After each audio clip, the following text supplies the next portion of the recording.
But as soon as the military disappear from the political scene, you now have everybody, divided. And politicians are happy if we are divided.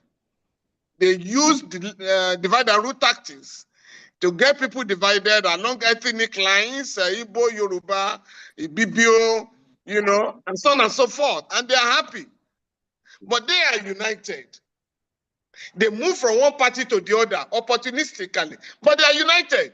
And they are repositioning themselves to take over power or to retain power in a way that they satisfy members of their own class. They would then go out and tell the people, oh, the Igbo man is your enemy, the Yoruba man is your enemy, the Hausa man or the Fulani man is your enemy. And they are happy that we are disunited.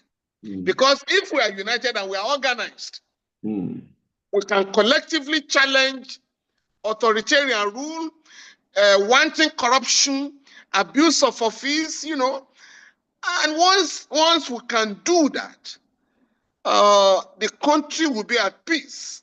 And all of us can enjoy the potential, or rather, the abundant resources of our country. So I would think we are starting with this kind of weekly leadership programs, and we must now identify similar organizations in the north and the south, east and west, and see how we can begin to enlarge our fold and mobilize our people.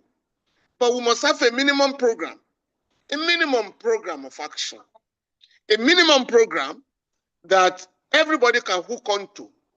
And there are many things that bind us together.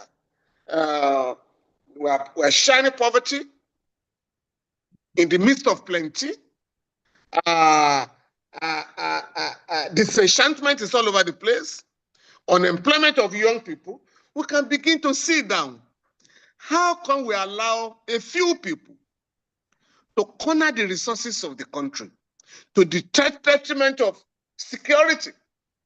Because if you don't send children to school, right now we have 18.3 million people on the street, children out of school. From them, kidnappers will recruit, terrorists will recruit, and other criminal elements. So I'm happy to be here, and then to contribute to the discourse of today. But which I think you have started. Yeah. Yeah, we've started.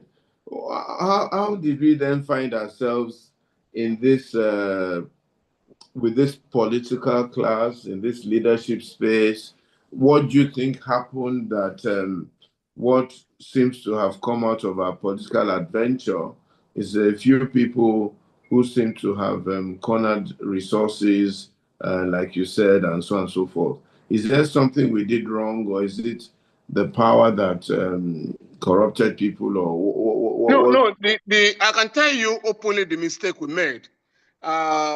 When we were fighting military dictatorship, we never thought in our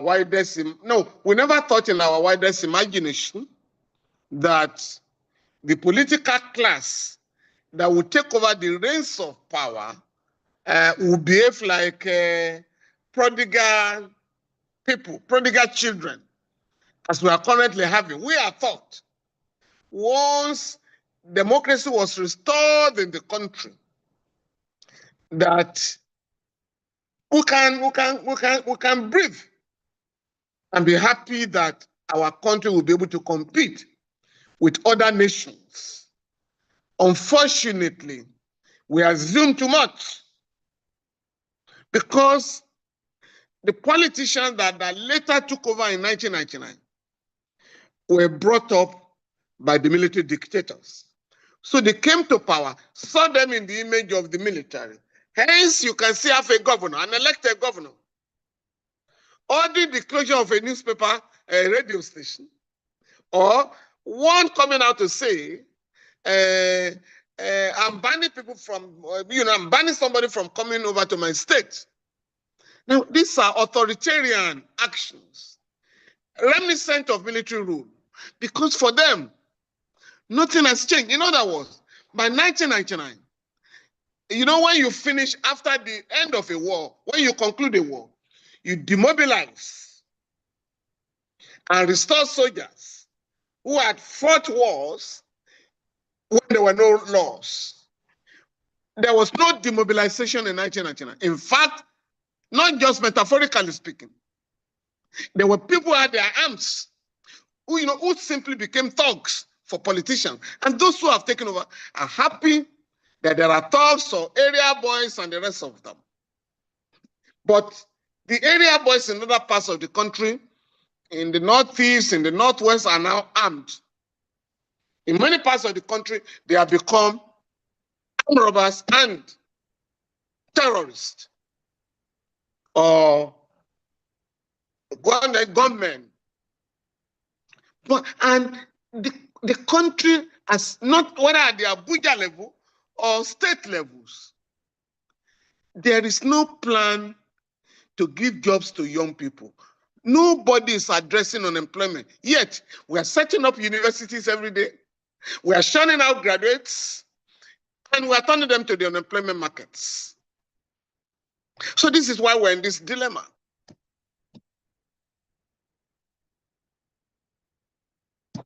Okay, so what do you think, how can we now restructure our political process?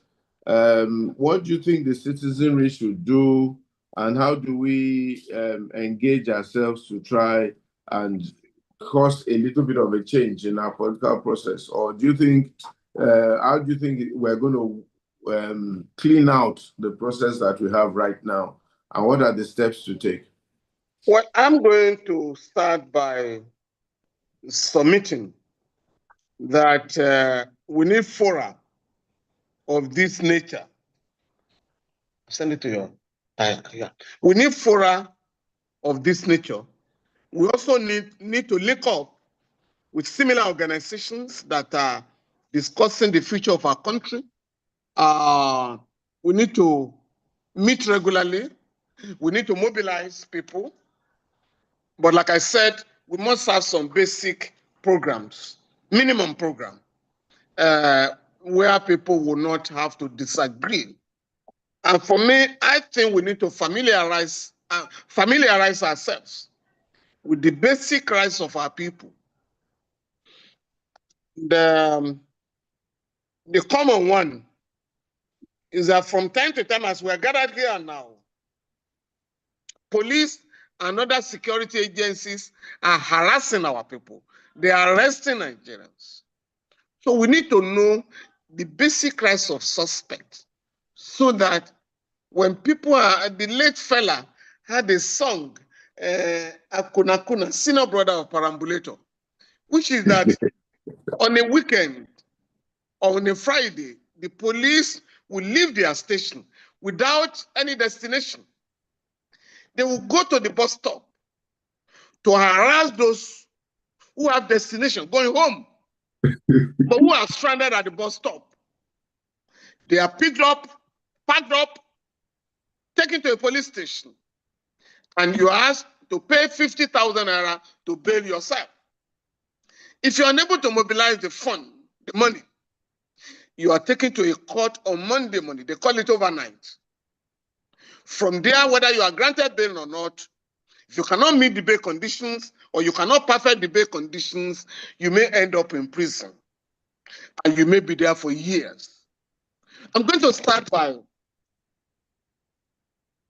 submitting that under the Administration of Criminal Justice Act of 2015 and the Police Act, Police Establishment Act of 2020, illegal arrests and detention of Nigerians should become a thing of the past under the law. Number one, under Section 34 of the Nigerian Constitution, everybody is entitled to right to dignity.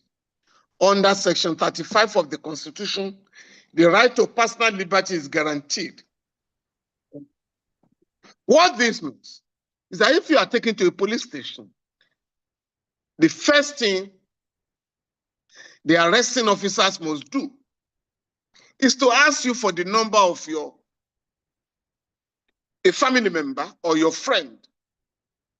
The police, at their own expense, will call your relation to let them know where you are being detained. So the question of looking for somebody in detention, or even assuming the person has been kidnapped or is dead, and you are going from one mortuary to the other, is no longer allowed in our country. So that's number one. The police must let you know or link up with a member of your family or your friend so that they will know where you are being detained and arrange your bail. Secondly, at the police station, you must be told of your rights. They call them Miranda rights in America. One is that you are not compelled to make a statement. You have the right to remain silent. Two, you are entitled to legal representation at the police station. If you have no lawyer, you have the right to demand, I want a lawyer. The police will contact the legal aid council to send a lawyer to come and represent you at the police station. When the lawyer comes, you may decide to make a statement. But if you don't want to make a statement, you will simply say, I reserve my statement until we get to court. I will make a statement. Then you must be informed of the reason for your arrest. Why have I been brought here? Then I must be notified of the day that I'm going to court so that my family member or members and friends who have contacted me can arrange to get lawyers to represent me in court. So the question of, oh, it's overnight, we're taking them to the court without any contact with their family. Then you have some lawyers around the court premises. People are called charge and bail lawyers. No, as we say in Christendom, that is not your portion. Under the law now, it's no longer your portion. You are now entitled to a legal representation provided by the state. Now, again, notice, it is now prohibited to arrest a Nigerian for a civil offense. A landlord cannot report a tenant to the police station because it's not a criminal offense. To owe your client, your landlord, it's not a criminal offense. If your landlord wants to recover his or her money, or landlady, you will have to go to court and file a civil action. Secondly, arrest in lieu of other persons. Arrest in lieu as the ban. In other words, you cannot arrest a Nigerian. You cannot arrest Pastor Itua because you are looking for Mr. Femi Falana. No. As we say, among the Yoruba people, it is the finger that has offended that the king will call. You cannot replace a criminal suspect for an innocent person. So these rights are so fundamental that every Nigerian that has contact with the law, going to the police station, must know these rights. Now, unless you know this right, furthermore, every police station in Nigeria shall have a lawyer. A lawyer shall be assigned to every police station to monitor human rights observance. In other words, a lawyer will have a desk in every police station. So if anybody is asking you to pay money for bail, you can go to the lawyer. Sorry, I'm being asked to pay for my freedom. Because in every police station it is written, bail is free. We now want to actualize it by having a lawyer in the police station to monitor human rights enforcement. There is also a law, Anti-Torture Act of 2017. Under that law, no Nigerian shall be subjected to torture. The question, we want to take your statement. We are going to torture you so that you can confess to an offense that you have not committed. It's already banned in Nigeria.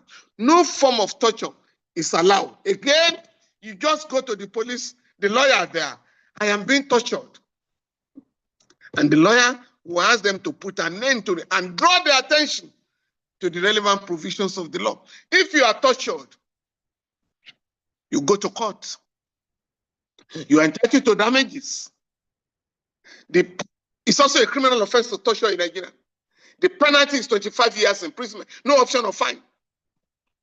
If the person dies in custody, If the suspect dies in custody, again, you are going to be charged with murder. My God, call back. Right? Now, once Nigerians are aware of these rights, as the late fella you will say, you can do shakara in any police station because the law protects you. But because our people are not aware of their rights under the law, and because Nigerians are in a hurry, we don't want to suffer for 1 minute. We'll go and raise money, borrow money to go and free somebody from detention when the law says it cannot be detained. So, and I'm saying the law has provided that you are entitled to a lawyer from the police station. Now, there are other rights that we need to know about in order to get the government to be responsible, in order to get the government to be accountable. There are laws under the Constitution. Section 15, subsection 5 says, corruption and abuse of power are prohibited in Nigeria. But corruption is waxing stronger in Nigeria because we have left governance to politicians. The budget of every state, the budget of the country is presented publicly. But as soon as the budget is read, none of us bothers to have a copy of the Appropriation Act or the Appropriation Law so that we can tick from time to time which road has been started, which hospital has been built, which primary school or secondary school has been constructed, how many teachers have been employed as said in the budget, how many young people have been employed as stipulated in the budget, which road has been tarred as stipulated in the budget, and so on and so forth. Did they buy 100 sets of computers last year for government offices? Are they buying the same number or more this year? What has happened to the one you bought last year? Are they buying 50 or 100 vehicles this year? What is the lifespan of a government vehicle? But because we do not ask questions, sometimes the same items are repeated every year in the budget. Secondly, there are 2 agencies or 3 created by law to monitor public accountability to ensure good governance. You have the Economic and Financial Crimes Commission, you have the Independent Corrupt Practices and Other Offenses Commission, ICPC. You also have the Code of Conduct Bureau. We are supposed to report officials of government who are living beyond their means. We're supposed to report the criminal diversion of public funds. So, these agencies, furthermore, there is now a law called Freedom of Information Act. If you don't have the information, you can ask. If you read, as I read a couple of days ago, and we're going to send a letter tomorrow to the Lagos State House of Assembly, we read that about 45 billion naira has been spent on acquiring SUVs by the 40 members of the Lagos State House of Assembly in the last 5 years. And that 20 billion naira has just been voted for the same item or the same items this year. We're going to write tomorrow to find out under the Freedom of Information Act what item in the budget allows such profligacy. When flood is ravaging Lagos State. Now, furthermore, we are writing to a governor in the Southwest who we have just read has voted 63 billion naira to repair a house. Not to build a new house, but to repair a house, government house. And none of us are now empowered. There is now a judgment of the Supreme Court Before now, whenever you wrote to a state government or an agency that you wanted information, they say, no, this is a federal law. It doesn't apply to all. The Supreme Court has now ruled that that law is of general application in the country. In other words, apart from the anti-graft agencies, you also have the right to ask for information, to seek information from any official of the government. For instance, in the federal budget of 2025, we have read that members of the National Assembly inserted about 11,000 projects valued at 6.9 trillion naira in the budget. We all have the right to ask our senators and House of Rep members, can we know the budget, the items, the projects in our area that you have collected money for? So these are the issues about governance. These are the issues about public accountability. Then the media, by virtue of Section 22 of the Constitution, the media is empowered. Electronic and print media are empowered by law to hold the government of Nigeria accountable. There is special duty imposed on the media. So we listen to television every day. Maybe Sheon Kimbaloye's Politics Today. Do we follow up on the things that we hear? Some of the things we hear will make it impossible for us to sleep overnight. When we wake up, what do? The law has said you can take actions, you can organize Nigerians, you can mobilize Nigerians to either take a collective decision on the way forward for our country. Now, go to areas where through our collective struggle, the government of Nigeria has been forced to enact some welfare laws. And if there is any time we need to enforce those laws, it is now. Number one, there's a law called Compulsory Free Universal Basic Education Act. There's also the Child's Right Act. The Child's Right Act has been adopted by all states in the government. The most important area in the laws I've just mentioned is the right of every child in Nigeria to acquire free and compulsory education from primary to junior secondary school. As I said earlier, because the governments of Nigeria have not enforced this law, we currently have, according to UNICEF, 18.3 million children, out of school children. This is a shame for a country that claims to be the leading African country, the giant of Africa. But why is this so? Every year, the federal government is required to set aside 2% of the consolidated revenue, put it in the UBEC account. State governments are required to access the fund by paying counterpart fund. Many of the state governments have refused to pay the counterpart fund. About 3 years ago, we had to go to court. At that time, about 145 billion was lying following the UBEC account. Because of our case in court, I understand the figure has been drawn down to about 40 billion naira. Again, this is an area we all need to work together, your organization and others, to see how we can compel the government of Nigeria to remove all those children of the poor that are selling wares on the street, all the children of the poor that are out of school, so that our country, and this is a time that Chinese children, even Rwandan children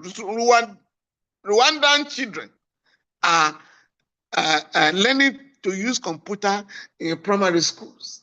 It is at that time that we're increasing, illiteracy on the part of our children. The other law that I would like to speak about is the national minimum wage. You are all aware that the government of Nigeria has increased the minimum wage of workers to 70,000 naira. As I'm addressing you,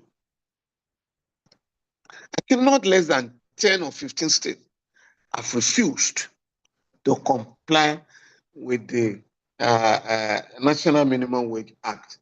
Of course, you have the National Social Investment Program Agency Act. This is a very fundamental law. It was enacted in 2023 by the Babangida Buhari regime. Under this law, trader money, 1 meal a day for primary school children,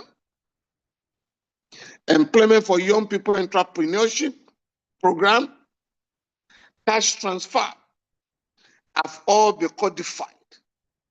But what happened in 2025 is that the Bola Tinubu administration voted only 32.7 billion for this program. But I have said publicly, officially, we have about 133 million multidimensionally poor people. So what do you want to, what would they do with 32 billion? And that is by a regime that spent 39 billion naira to renovate a hall in Abuja, the International Conference Center. You know, I wanted to say that what was spent was almost criminal. You know, so this is what is going on. Now, I have suggested that not less than 5 trillion should be earmarked for the implementation of that law, so that the poor can breathe substantially. If 469 people in the National Assembly can vote 6.9 trillion for spurious constituency projects, the poor certainly deserve much more. We also have the loan for indigent students. That has also become an act under the Bola Tinubu administration. Indigent undergraduates now are encouraged to apply for loans of not less than 500,000 naira a year. We are saying, just like what happens in the West, those are loans that will have to be forgiven, because you are acquiring loan to acquire education. And since you are going to be contributing to the development of the society, you will not need to pay back the loans. We have the National Housing Act. Under that law, 2.5% is deducted from the salary of workers every month to provide affordable and cheap houses for workers. I'm not sure the Nigerian Labour Congress and the TUC are aware of the provisions of this law, so we're getting in touch with them to demand for the houses. Because the last time I studied that law, in 2012, some officials stole 100 billion naira. Right now, somebody is standing trial for stealing $65 million from the account, from that fund. Of course, we have the Federal Mortgage Bank Act, which is supposed to give loans to the federal, state, and local government, to give loan to mortgage institutions to provide houses for Nigerians at affordable prices. Of course, we have the National Health Act of 2014 that has required the government to make available 1% of the budget, consolidated revenue fund, to take care of the health. This is not possible. This is a tip of the iceberg. And we have made it clear to the government. The percentage recommended by the United Nations, WHO, is 15% of the budget that should go for funding the health of a country. And that is at the federal level. State government must also commit themselves to the same percentage, so that the health of our people can be seriously taken care of, because health is wealth. But I must say that in spite of the limitation, vaccination is free for all our children. 2, Another policy of the government is that for women who are compelled to embark on cesarean operation, they are all entitled to free medical services in government hospitals. Another one that will interest you, in case of accidents, this culture of rejecting accident victims or anybody that has a wound is no longer allowed under the law. Gunshot Wound Act has taken care of that. It's a criminal offense for a doctor not to treat anybody with a gun wound on the ground that, oh, he may be an armed robber or a criminal.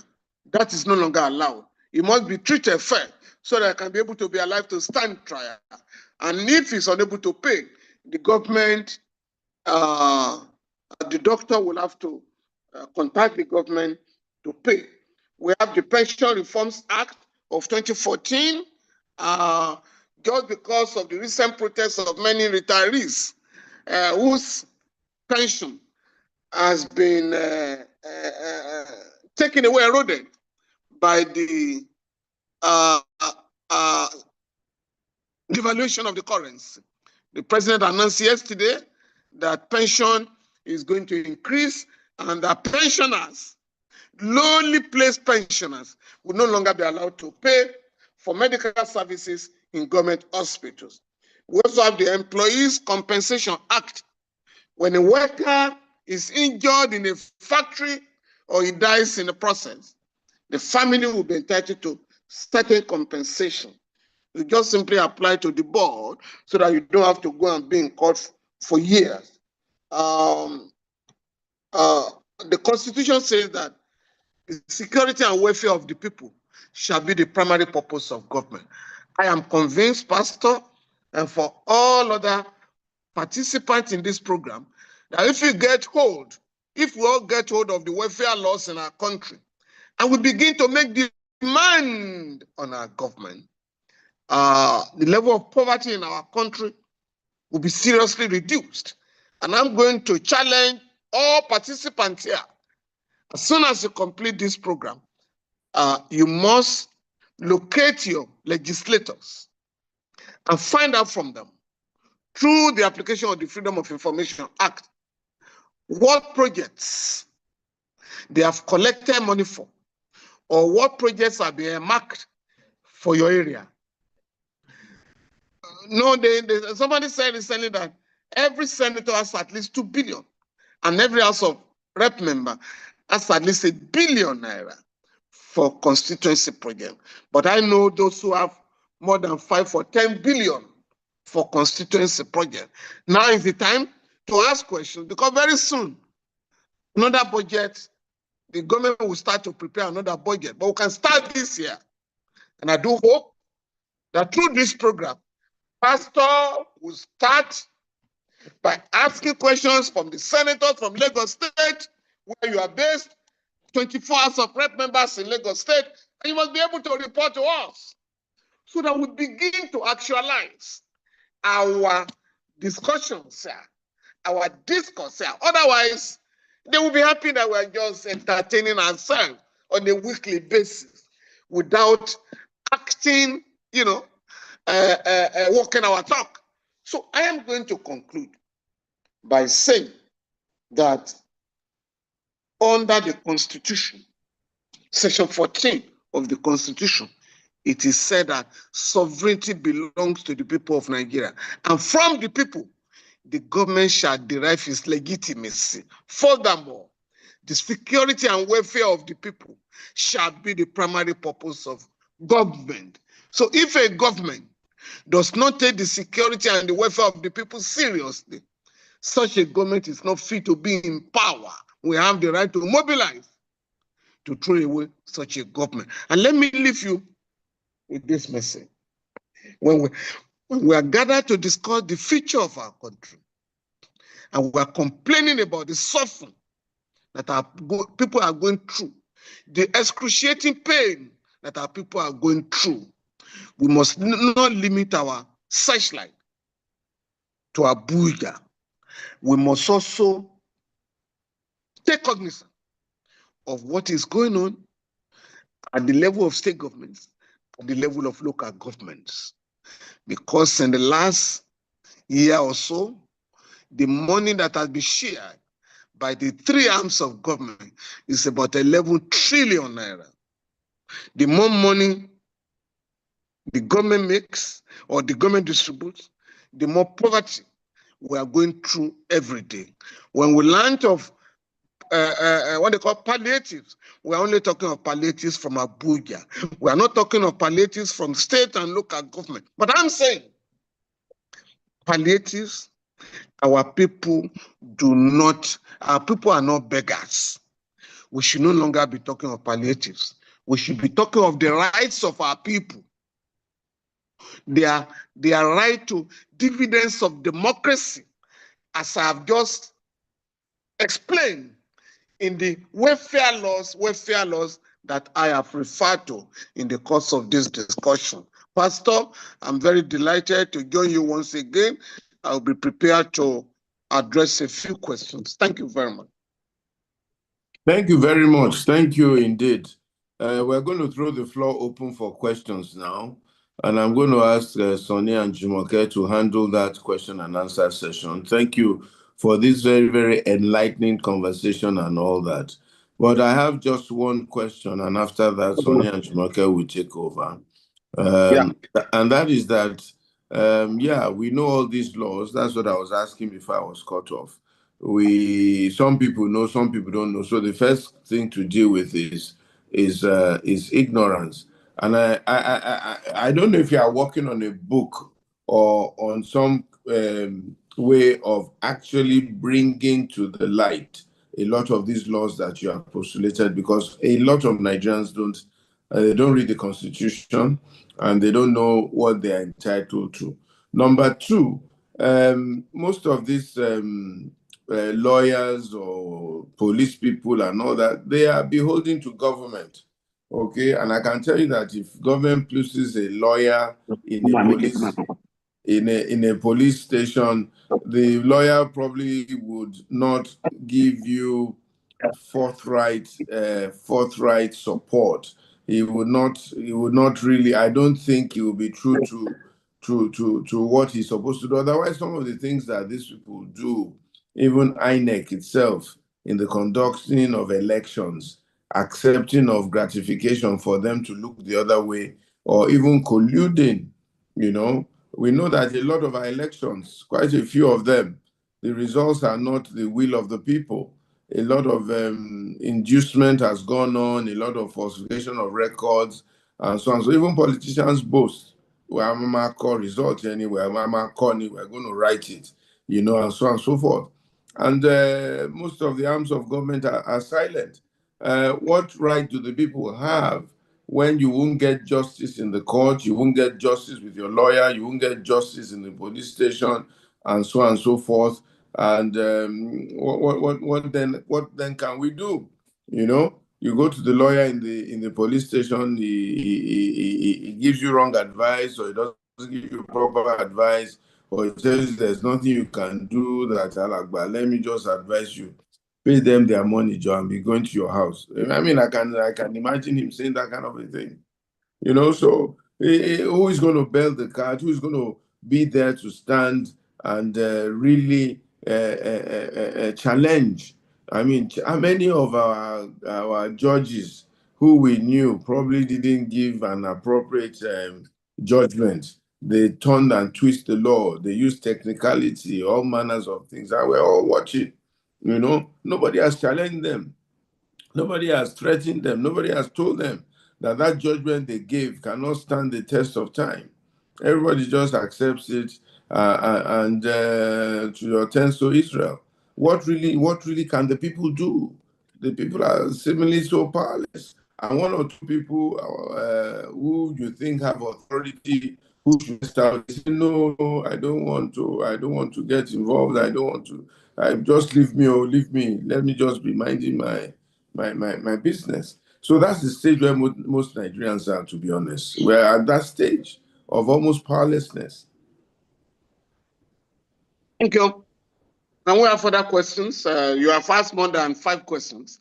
even though you said only one, but I've noted them. So can we have further comments, or, if we make it short so that we can take as many as possible? I can see a few hands. Yeah, please. Yes, go on. Mr. Henry Kent, we've asked you to unmute. Please go ahead. Okay, if you can thank keep you. it to 30 seconds or less. Thank you. I'll try. Thank you so much. My name is Henry Kentebe. I'm joining from Toronto, Ontario, Canada. Thank you so much, Barrister, for this enlightenment and education, because obviously a lot of us are ignorant of the law, but my contribution is just that since we have decided to practice democracy, it's either we don't want to practice it or we are not learning democracy. Because in this part of the world that some of us live, we know that it's so obvious that we are not practicing democracy. And the reason is not far-fetched. Our middle class is dwindling drastically. Like you said, Barrister, there are over 133 million Nigerians living below the poverty line, less than $2. My apologies that I have to cut you. Please keep your question because we have so many hands up. I'm so sorry. My question is, can a society grow with 70% middle class? Can that society be accountable with 70% middle class? That's my first question. My second question is, which part of the G7, the developed society, share allocation every month? Because the last time I checked, none of them share allocation every month. It's only the third world and that's why it's difficult to practice democracy. Thank you. Thank you very much. Apologies all that we're keeping it short because there are a lot of hands up and we want to get as many questions for the Honorable to answer. Pastor Funke, please go ahead. 30 to 35 seconds, no pleasantries, please. Thank you. I've asked you to unmute. All right. Good evening. Thank you very much for this opportunity. And well done, Mr. Falana. You've done very well. I want to ask a question. And I think since the last elections, they will say to us, go to court.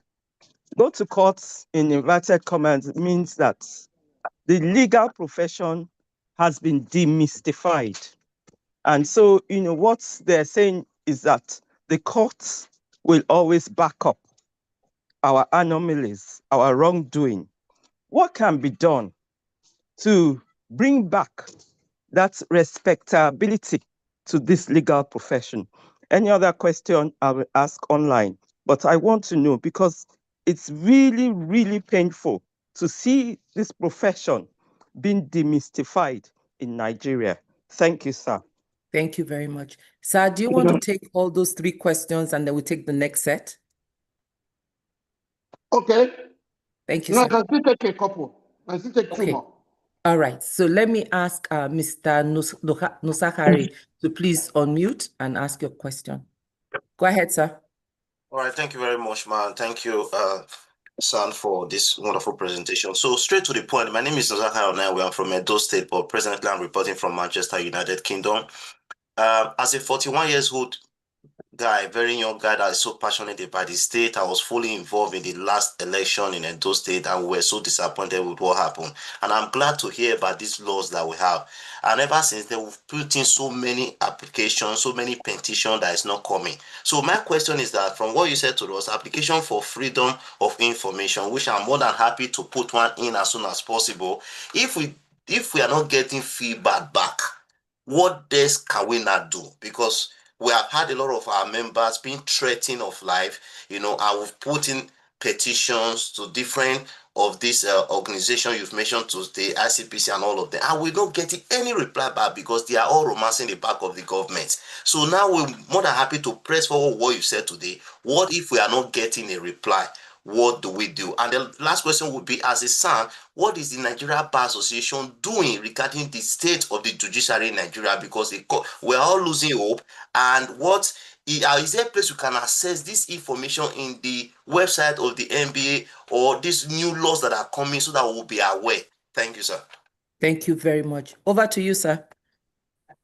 Okay. Number one, where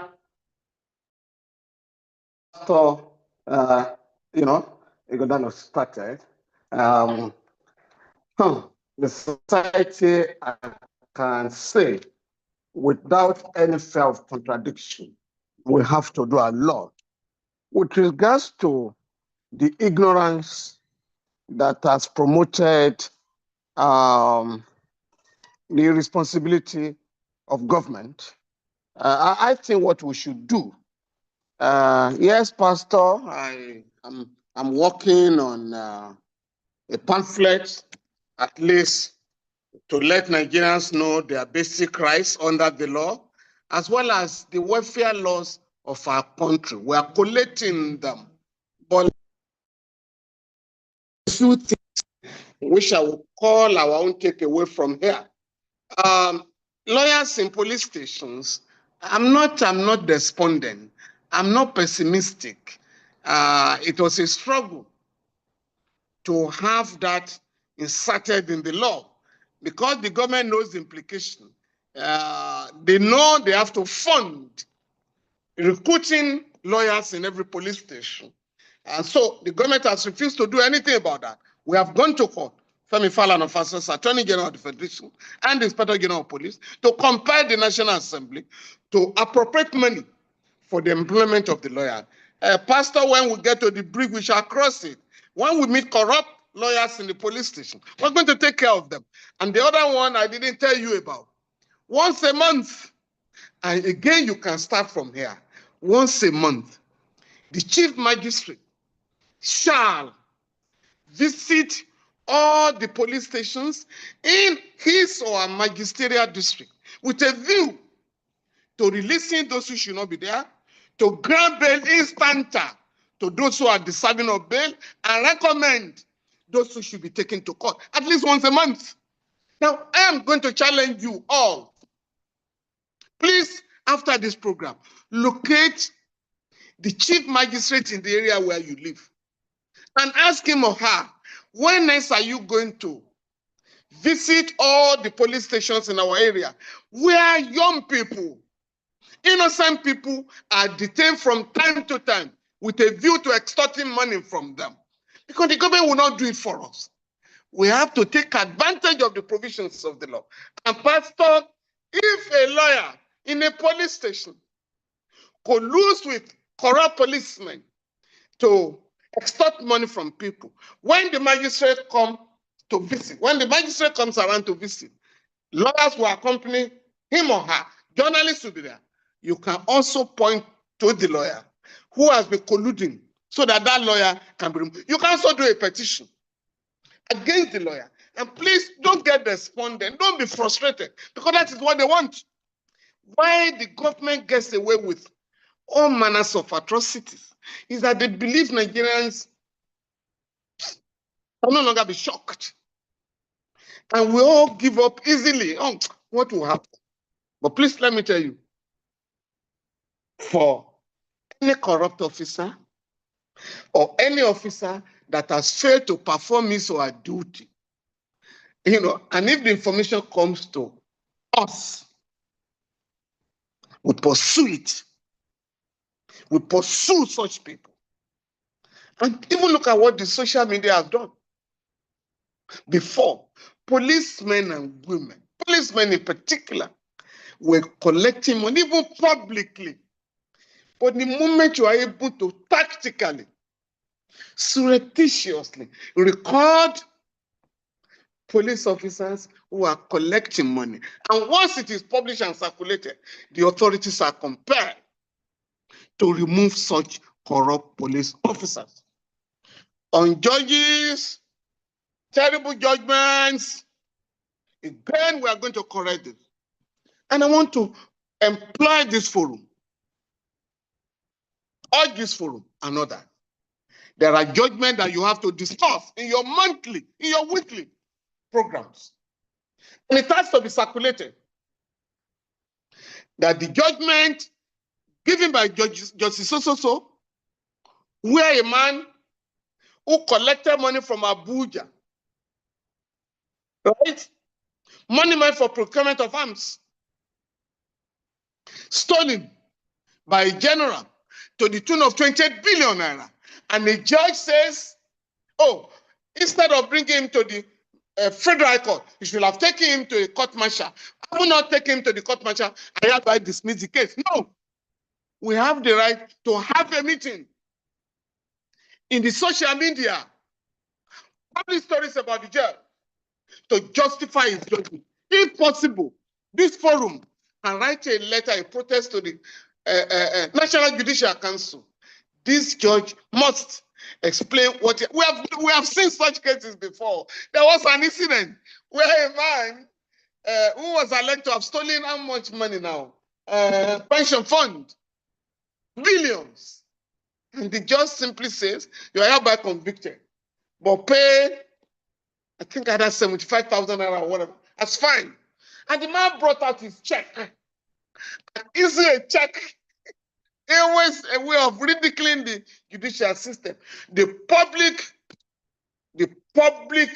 intervened, and decisively too.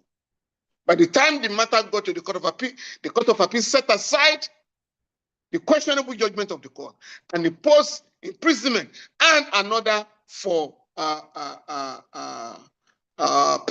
that the man has to pay back the money was alleged to have stolen. So yes, go to court. Go to court. It's not a new phenomenon.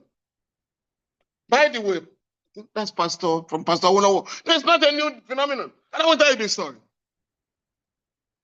The late Chief of Femi Falana, as a minister, prime minister, premier of the West, there was a case.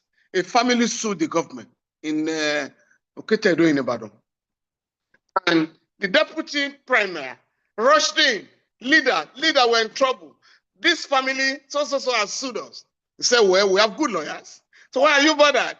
And Esther Akitola said, no, sir. I know we have the best lawyers, Rotimi Williams, as a master in procedure, Fani Kayode, as an authority in constitutional law, Bode Thomas, authority in commercial law. But our lawyers know the law. But the lawyers of our opponent knows the judge. So it's not a new thing. Go to court. It is a way of saying, if you go to court because of the technicalities involved, you are not likely to win. Once a winner is announced in Nigeria, if you are going to court, it's almost an insurmountable task. I know lawyers who do not go to court for petitioners. They go to court to represent respondents so that they can go there and raise objections. For some of us, I think the last time I handled an election petition was in 2012. But it's almost become a karakata business, It's no longer about justice. But Nigeria is the only country, and I've said it repeatedly, where judges decide the winners of election. No, it is not the duty of a judge to decide the winners of election. That is why we must insist on reforming the electoral system. The last time we all agreed that the beavers machine was helpful in terms of accrediting voters. And what was missing in that election was the failure of INEC, which they have blamed on technical itch to transmit election results. Now, another election is around the corner. Politicians have started campaigning. We have not insisted on the amendment of the Electoral Act to make it compulsory to transmit results. INEC had promised us that the results would be transmitted. At the tail end, on the day of election, we're told that, there were problems. So, and the court, when the matter went to the court said it was optional. It's not compulsory for INEC to transmit the result. Let's now make it compulsory for INEC to transmit the result. Once we can do that, you have electronic registration of voters, electronic accreditation of voters, electronic transmission of results, the question of going to court, the business of going to court will be reduced. And so only a few people will say go to court, because they know when they go to court, they are going to meet their Waterloo, because the evidence is scientific, you know. So that is my answer to that. The legal profession, I'm not here to, it's not my business really to preach for the respectability of the legal profession. My attitude is that when we go on this way and the law is sufficiently discredited, lawyers will be forced to go back to the drawing table and reorganize the profession. On FOI, sometimes when you write for information, there's no feedback under the law, you are required to file a mandamus to compel disclosure. So if you have a problem next time, you can write to any of the NGOs, SERAP and the rest of them, that are filed for this information, is in the public domain, public interest, an agency has refused to make it available, we can take it up. So I think so far, you know, those are the questions so far. On the MBA, yes, the MBA is going to be forced. There are challenges for the MBA internally. And so we're going to have a new MBA very soon that will be able to address some of the problem that has been raised. We are still yearning to an era where we can have another version in terms of you know, running the MBA. But right now, lawyers are very comfortable in Nigeria. Lawyers are comfortable with criminality, and that is why members of the public too must take on challenge lawyers who make outlandish submissions in court, and judges who give questionable judgments. In every country in the world, judgments of the courts are discussed because, you know, they are dealing with the interests of the public. Therefore, we must ensure that we question judgments that are not in tune with the law, the Constitution, and the public morality. Thank you very much. Thank you very much, sir. We're going to take the next set of 4 questions. Again, I think we've asked Doyin to please unmute. Apologies if I'm not sure if I should use Mr. or Miss. Please go ahead and ask your question. Then the next person will be Samuel iPhone, and then we would have Abioye also ask their question. Okay. So please go ahead with your question. 45 seconds or less. Thank you. This is Pastor Doyin Obamere. I'm calling in from Pastor. Indiana, the US. Thank you. Thank you very much, Pastor Itwa and the guest speaker. My question is just going to be very straight. We all know that what we have in Nigeria is a culture of impunity. That's just a follow-up to Pastor Itwa's question himself. People do things and get away with it, whether it's in the court, whether it is politician, whether it's in the colleges, whether it's in the universities, whether it's in corporate organizations. People do crimes and get away with it.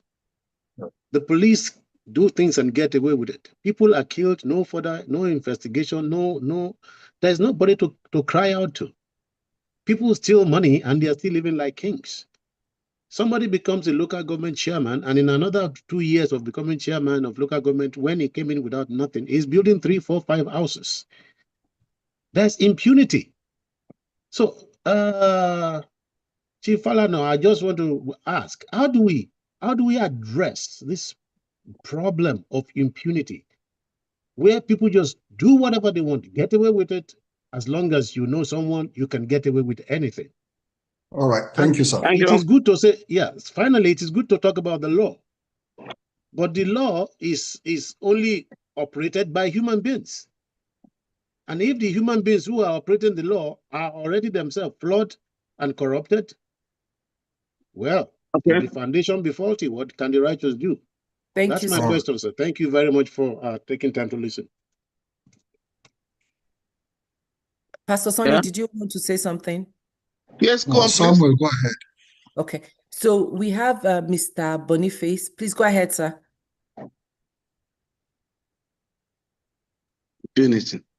Okay, all right. Thank you very much, distinguished son. Let me recall an experience I had on the road going to Asaba. This policeman stopped me on the road, and there was so much impunity on display. And when I tried to get something that would identify them, I was not able to do so. There were no name tags. The plate number to the car was removed. And so I was stranded. I had to make calls. I had to call some senior police officers to intervene. And the sort of questions they were asking, they were searching my things and so on and so forth. And yet this is known, it's common knowledge that this is happening. And it's a simple thing. They collect money, blatantly on the roads. And nobody cares. What we needed to do, bring some plainclothes men to join some public transport, and they will catch them. And if this happened, then we'll begin to put an end to it. But you see, when the gatekeepers are complicit, you continue to have this problem. I thought I should see what you think. In these circumstances, what options did I have? Thank you. Thank you very much, sir. We are going to take Samuel. Please go ahead. We've asked you to unmute. Samuel? All right. Thank you so much. Thank you so much. Good evening, Steve and Pastor. So why should anyone obey the law when there is flagrant disobeying of court orders by the government? So what we are seeing is politicians have captured the state, police are capturing the street, union leaders are capturing the same, and hoodlums are on a rampage for their own shares. When you speak up, life is threatened and harassment becomes a routine. I think the chief will know me. My name is Akinfe Samuel, and I know you know I'm from Pengassin, okay? Everywhere, everybody is just taking their share. So how long shall this brazen war against indiscipline continue across our institution? We are fighting, like Chief said, the fight that the likes of Fela Kuti fought, Pastor Godalo also, even by now, Chief should be resting. We should be fighting this fight, but your family is threatened, even to where you work. So how do we get out of this circle? I used to run a business that an expert from another country ran into my premises to damage my vehicle. I went to court. The police connived with this company. I've been on this for over 13, 15 years. I have to probably abandon it. So police will connive. There are some lawyers also, they will connive. And at the end of the day, you are in a circle and you look at your life. Okay, you have a whole lot more lives ahead of you. So how do we get out of this? There's a labor union hijack. Everything is in a total mess. Thank you, sir. Thank you very much. Sir, do you want to take those ones or do you want me to add some more? More. Okay. So, Abioye, we are going to ask you. Okay, last. Abioye, we are going to ask you to please unmute. Please ask your question.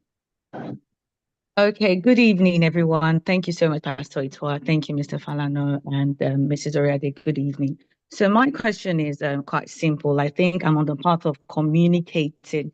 How do we get people to know these truths and their rights? Because honestly, a lot of Nigerians don't know these things. What do we do to bring law to the people? So how do we tell the people, the grassroots, how do we tell them that no one is allowed, for instance, to arrest them in lieu, that when they get to the police station, they're supposed to have access to a lawyer, or no one is permitted to torture them, or that they have access to the budgets at all levels of government and all of that.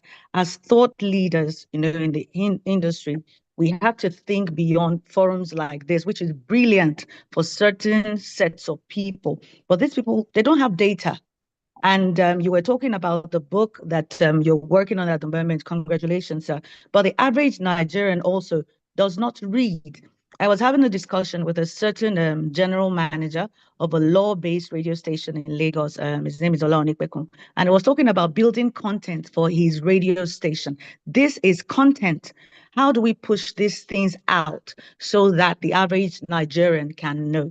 That is my question. Thank you very much. Thank you very much. I appreciate that. Sir, do you want to take those? And then we still have a few hands up. I don't know how many more you want to take, sir. I can take 3 more because I need to get to another appointment. Okay. Please go ahead. Do you want me to add everything together or? Yes, please. Yes, please. Okay. Yes, please. Okay.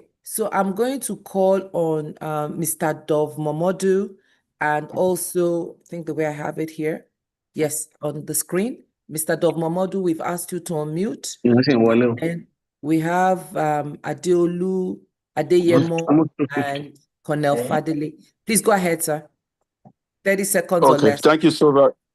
Sure, thank you for the opportunity. Please permit me to start by quoting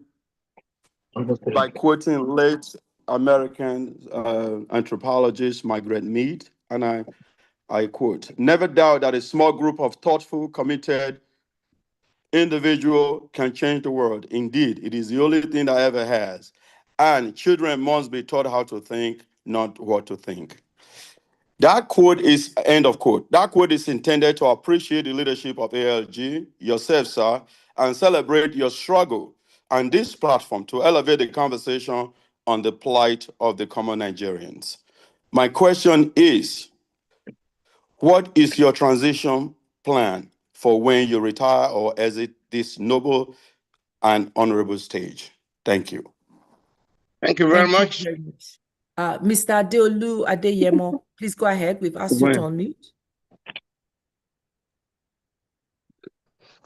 Okay, thank you so much, Chief Falana. Thank you so much, Pastor Itua. And then, Chief, thank you so much for that enlightenment. I've been in the forefront of,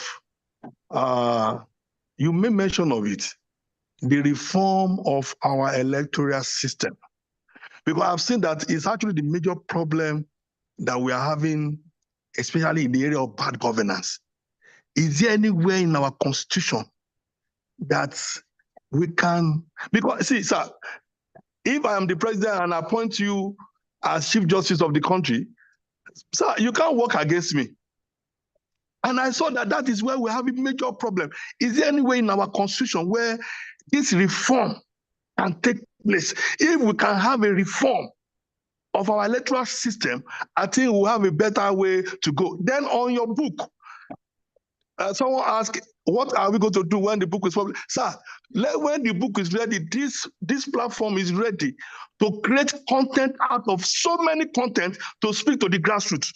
We are ready. I personally, I'm a media man. I am ready to bring out different content to make the grassroots people know their rights on how to go about it. And at that level, we can come together to fight a battle. Thank you. Thank you very much.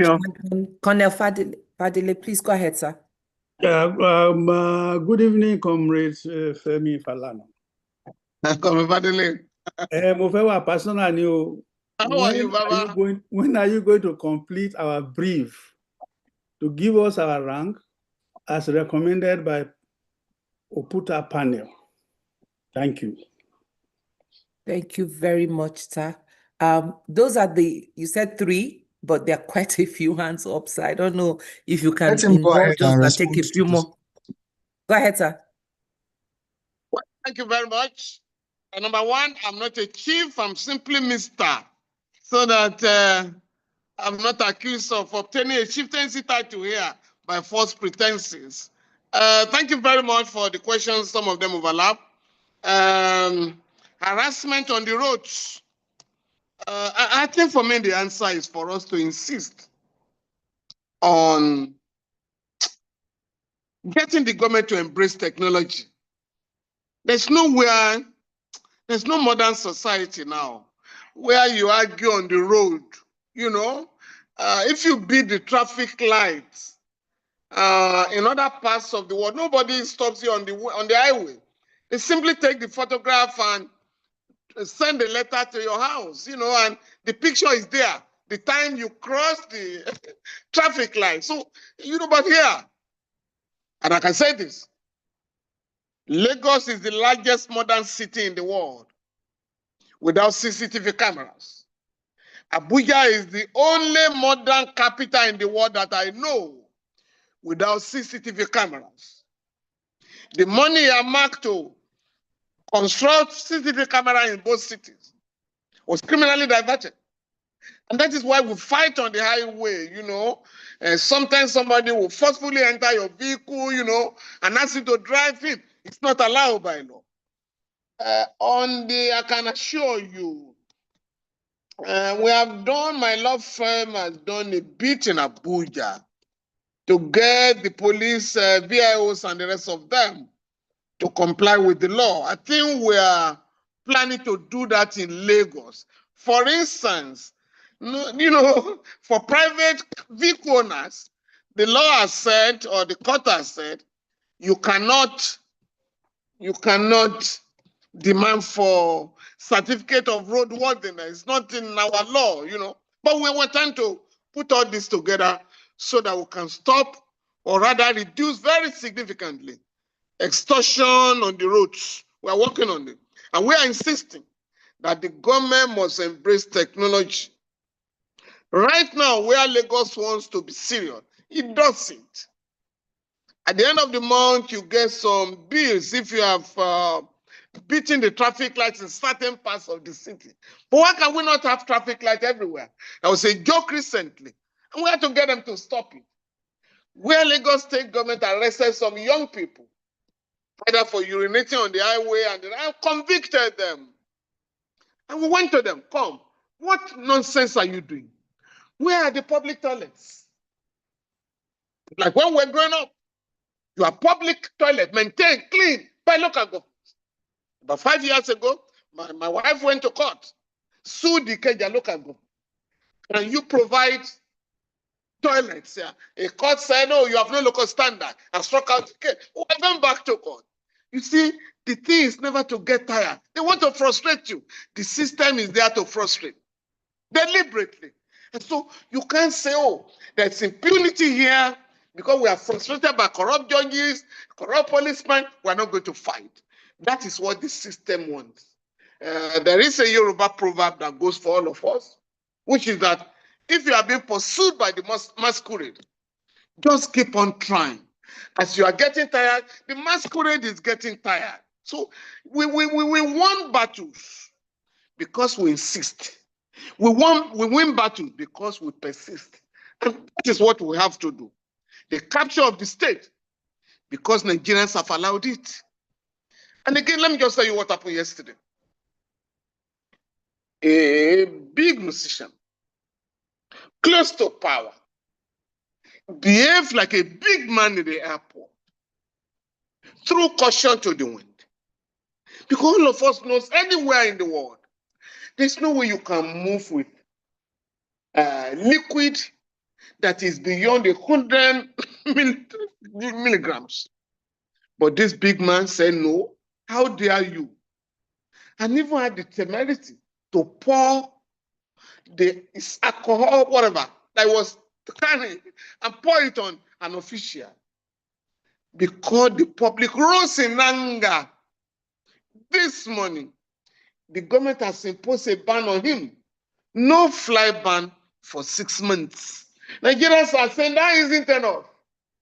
We want this guy prosecuted so as to serve as a lesson to others. Please join the campaign. In discipline, yes, once you have, I said it somewhere yesterday, in the midst of lawyers in Abeokuta, the politicians of old were likely intellectuals. Please go and study the history of all those old politicians. Amadou Bello, Tafawa Balewa, teachers, Awolowo, a lawyer, Azikiwe, a journalist. Go down in the Second Republic. We didn't have Yahoo boys in the parliament. Dr. Bukola Saraki, Senator Adesanya, Debo Akpot, they were lawyers. Even the governor, Balarabe Musa, an accountant, Abubakar Rimi, a foreign expert, Effiong in Calabar, a former governor of Central Bank, and so on and so forth. But Clementison, yeah. But what the military did was to bring up their own so-called Babangida new breed politicians, people of questionable pedigree. They're in power now, they're in parliament. If you do a study of each of the parliaments, I'm not talking of Abuja alone, you have people with questionable certificates. So this is a problem. So that what hoodlums are in power, and I said it again yesterday. People say Lagos is working.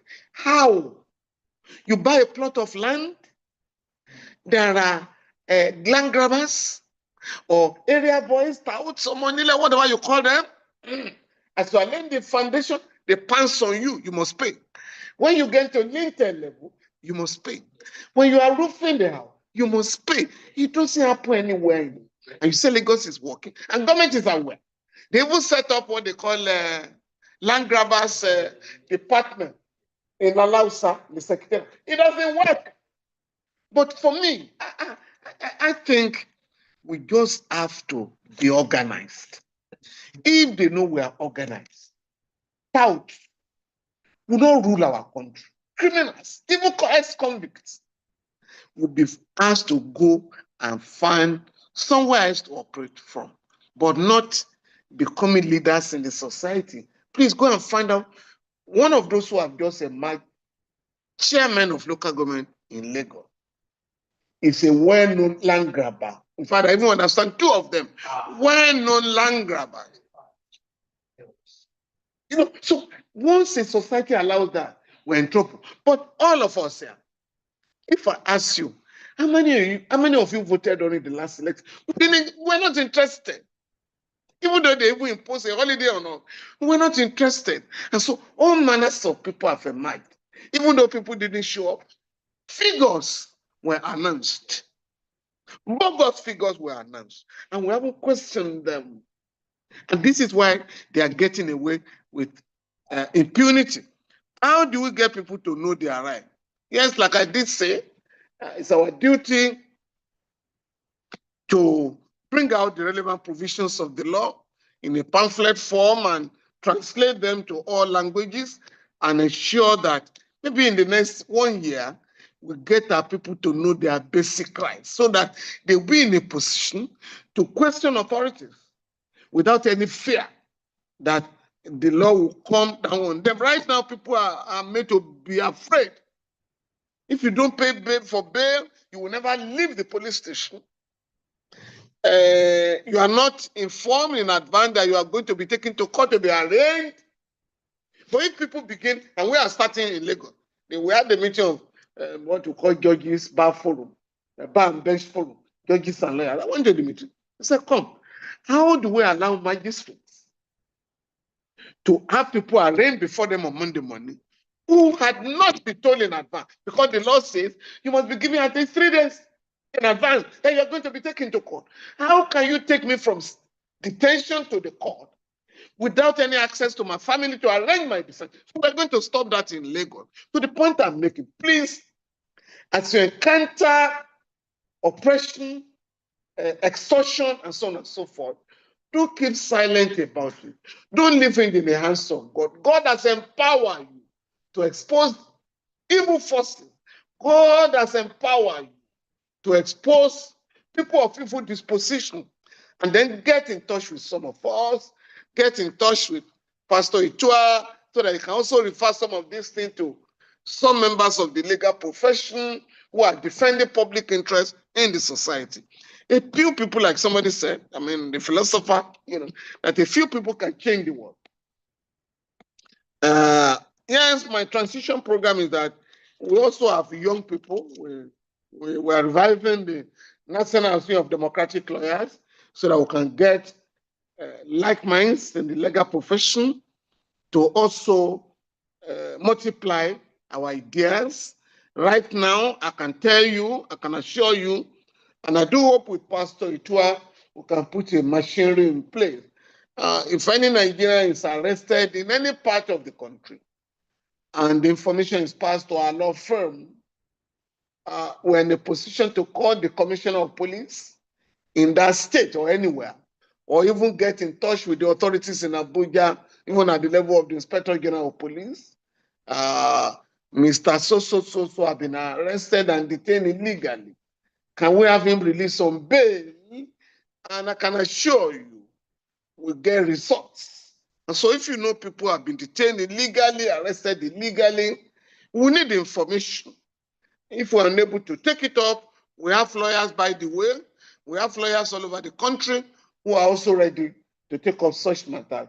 During the, the protests against bad governance last year, About 2,100 people were arrested all over the country. And what we simply did, we got in touch with the Nigerian Bar Association. You have a human rights committee in all your branches. Please, can you also get them to take up some of this matter? So we didn't have to travel to Maiduguri or Sokoto or Jos. So we just made contact, and our colleagues came out to defend those young people. I mean, I'm sure you are aware of the madness of charging minors for treason, you know. Reform of our electoral system. I've said it earlier. Again, pastor may want to link up, this organization may want to link up with some civil society organizations that are working on electoral reform so that we can begin now. Because very soon, the National Assembly is going to have public hearing on the constitutional amendment, the go around the country. We must be interested and ensure that the electoral reform takes place well ahead of the 2027 election. It's almost getting too late, but it's not totally late yet. This is the time to start the campaign, having regard to what happened during the last election. But left for politicians and those who are in power, the status quo is okay. It allows for manipulation. It allows for inflation of figures. It allows for announcement of false results. But we have to be determined. Nobody is going to do it for us. We have to be determined to demand a future for our children so that this impunity does not continue.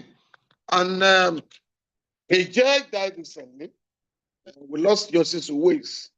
And the government pressed him to high heavens.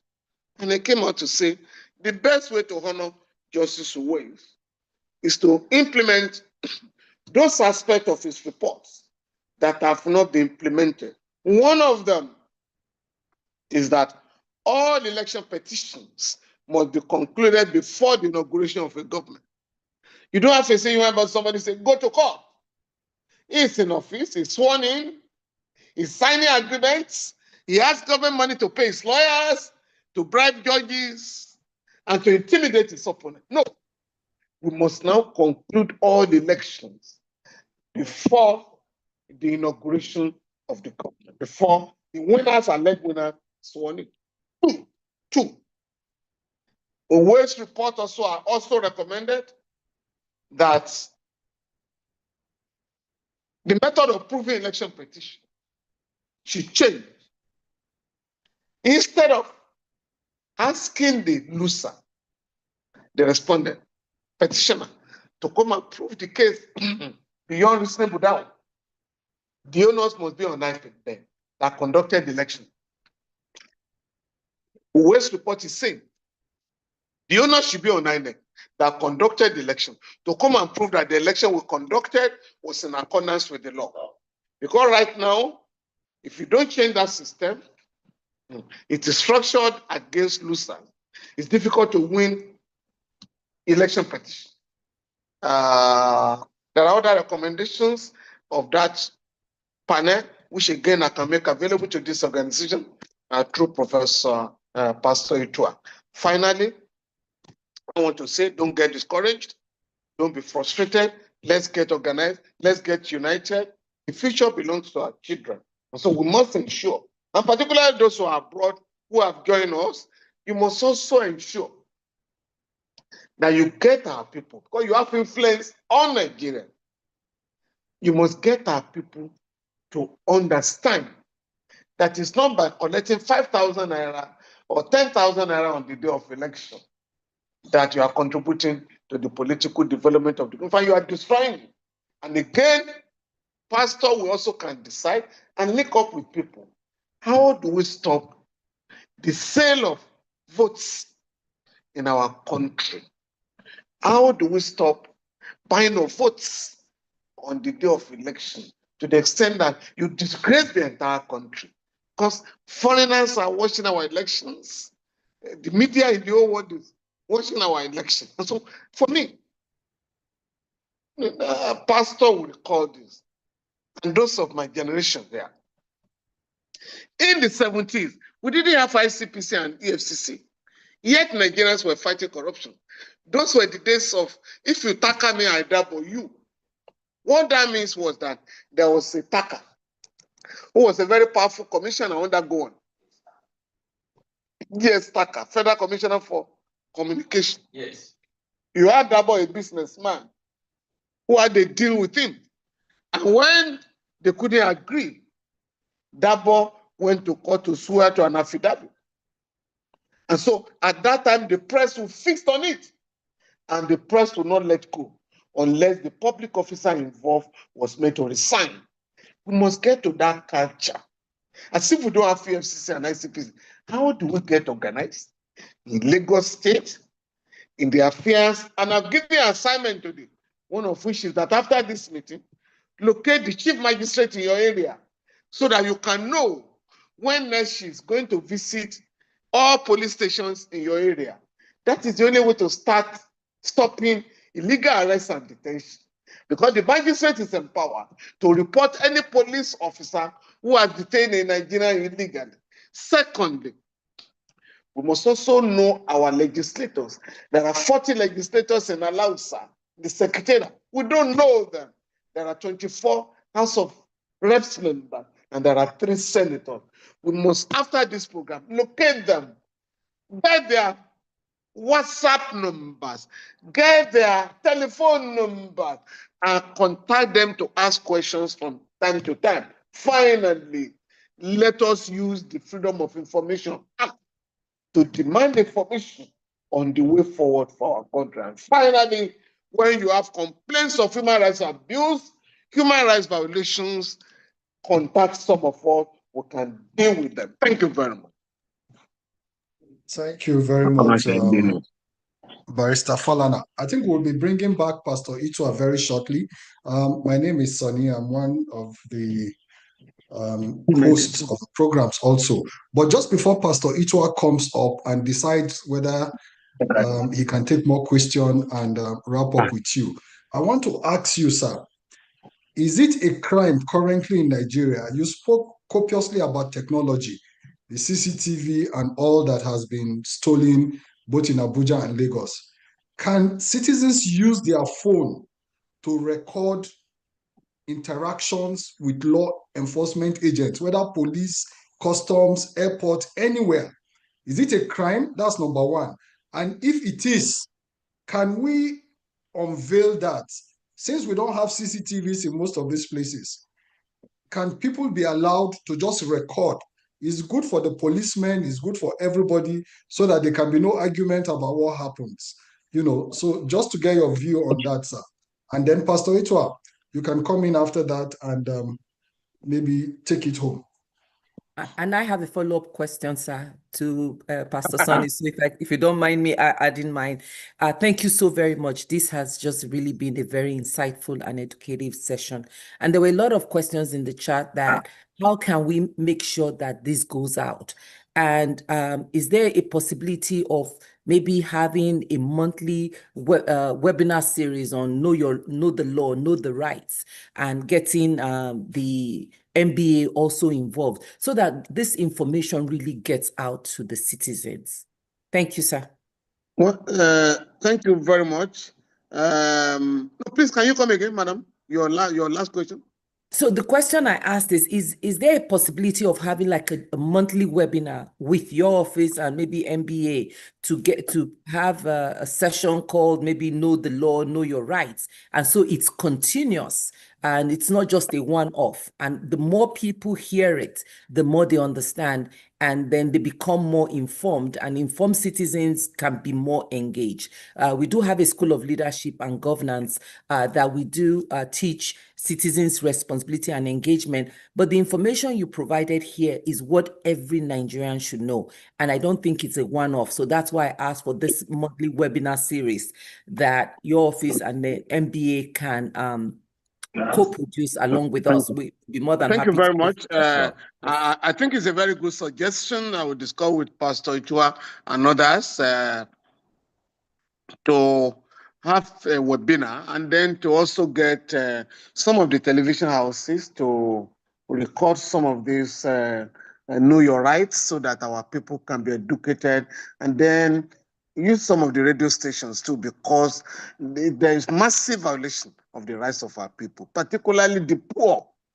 And unless we fight, we cannot win. All the rights I refer to here today were fought for.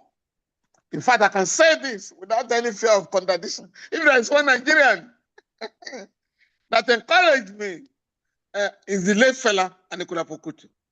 Fela it was, who whenever you arrested him, and you ask him to make a statement, even if you are going to beat him up, Fela will say, I reserve my statement. So when they ask him, why are you always reserving your statement? He said, well, they put it on top of the question. I mean, the charge sheet. You are not bound to make a statement, but whatever you say may be used in evidence against you. That was when my attention was drawn to it, you know.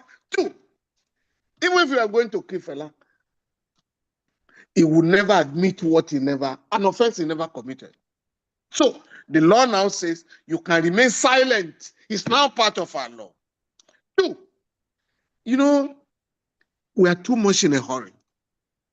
One day, 4 boys were arrested. I was defending them on Friday afternoon. The magistrate wanted money. And I've never done it before, and I'm very clear I will never give you money to buy the freedom of my client. So they put them inside a Black Maria to threaten me, and we're taking them to Kirikiri. And I went to the young men, 4 of them, please, you may end up in Kirikiri today, but this magistrate will not, she may sit on Monday, but she won't sit on Tuesday. You can trust me.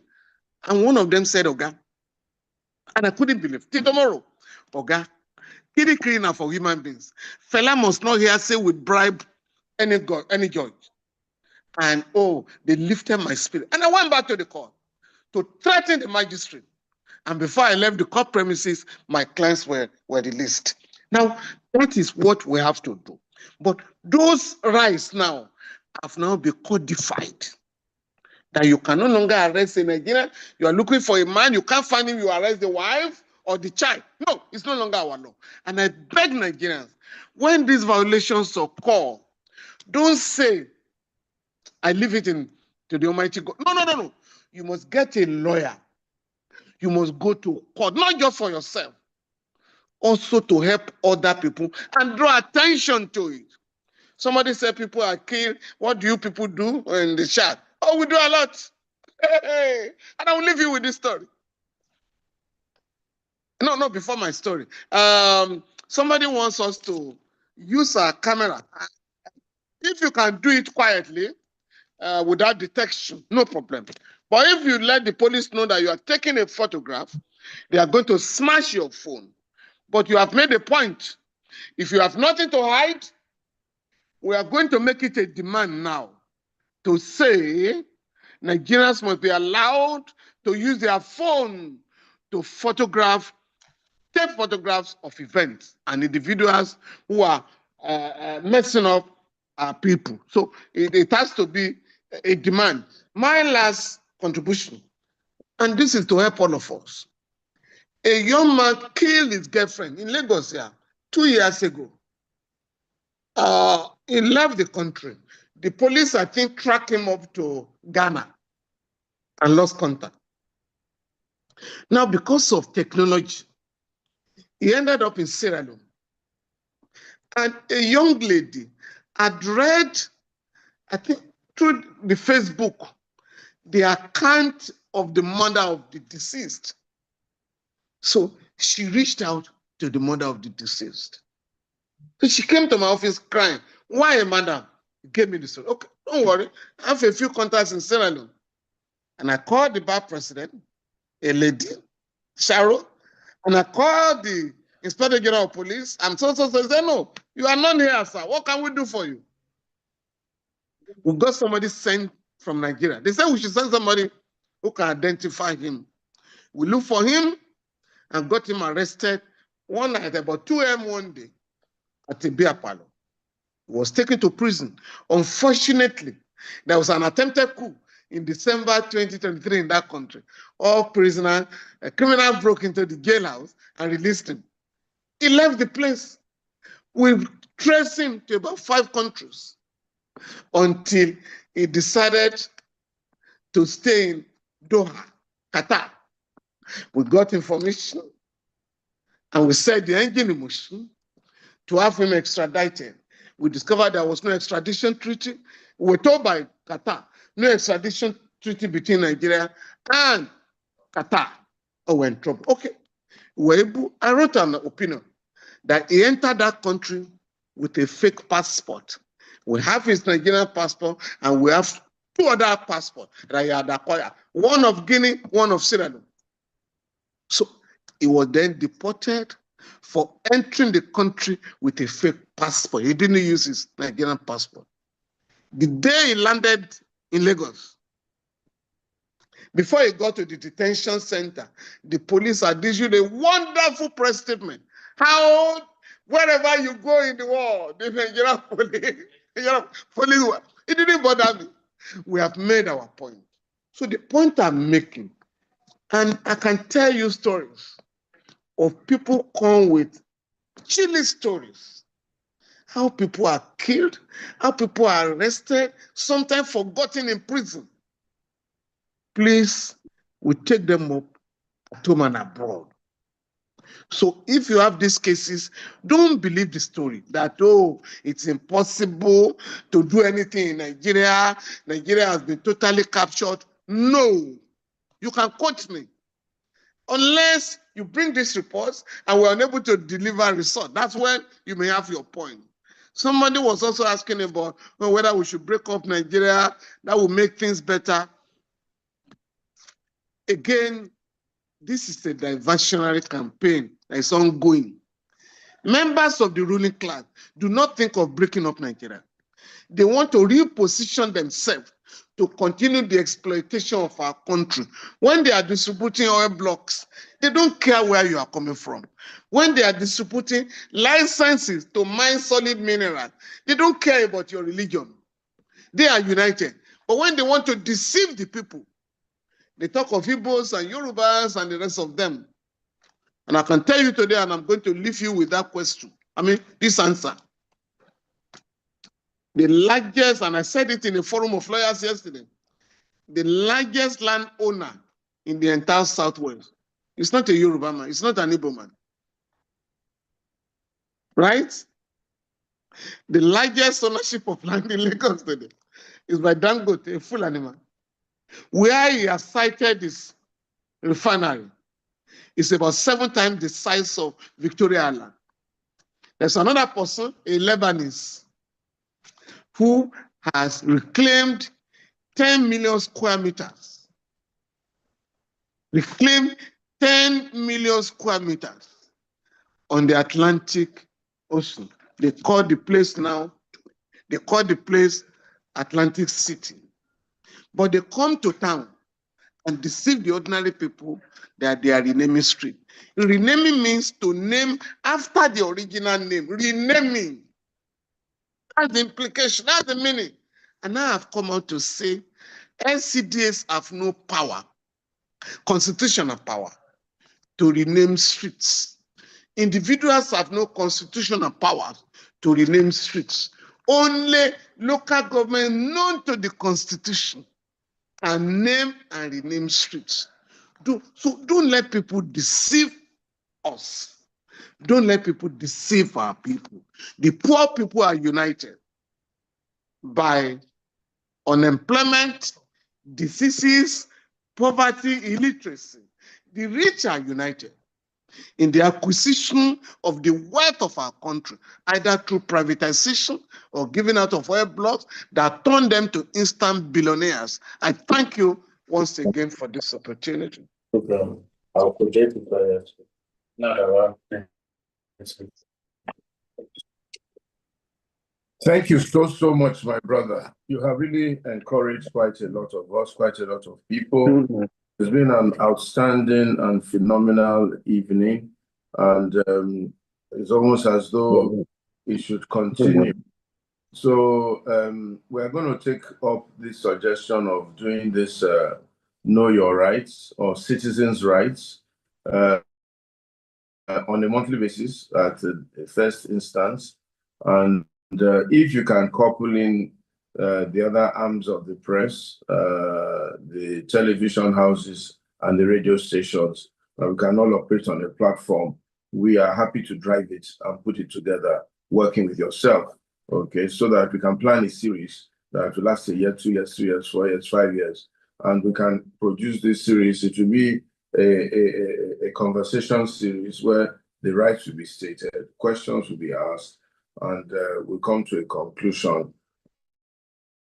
as to veritable action points to take if those are violated. I think it would be a good one, and then we could also produce books or write books from it that can be distributed to the citizens, and of course it will be made public. It will help a lot, and I'm sure that it will further give knowledge to Nigerians and embolden them. We're also starting our empowerment program and different things that we're doing, where we have a budget of 324 million naira that we're trying to raise. So if anybody would like to partner with us in the various areas that we're looking at, civic awareness and civic responsibility, this program, Know Your Rights, falls slam bang there. Diaspora engagement, where we go and engage members of the diaspora to come and be part of what we're doing in Africa. Feed a Neighbor, Feed a Nation, where we try to provide food to people who need food all over Nigeria and Africa. Mentorship for young people, IOI mentorship group. Project management fundamental course is also there. Inform and Change Africa, where we pass out relevant information on how Africa can be transformed. We have a budget of 75 million for that. Youth leadership development, we have a budget of 75 million for that. We're also starting this series in Ghana and Kenya, and the Nigerian series costs us a bit to produce every week. We have a budget of 20 million for that. And then we now have the Hope Alive Foundation, which is going to be, or the Hope Alive Fund, which is to give empowerment to people at the grassroots. Our starting funding for that is about 20 million, out of which we've raised about 8 million already. So we have 12 million to go, or even more. These are the things that we're trying to do to achieve in the African Leadership Group over the next 12 months. A budget of 324,920,000 naira. So anybody who is really interested in being part of supporting little drops of water and big drops of water make a mighty ocean, our bank details are on the screen. Guarantee Trust Bank, Naira, Dollar, Pounds, Euro, Zelle, all available depending on what part of the world that you're in. And we'll continue to send this information all over the place for those who want us to try and do our own job to empower Nigeria and empower Africa and transform the leadership space in Nigeria and in Africa. So join us and be part of it. And we want to thank all those who have been donors so far, who have given us and kept us going. We want to thank them. I will not mention their names. Okay, so their corporate sponsorship tiers: diamond 20 million, gold 15, silver 10, bronze 5. Individuals also, you can do as much as you can.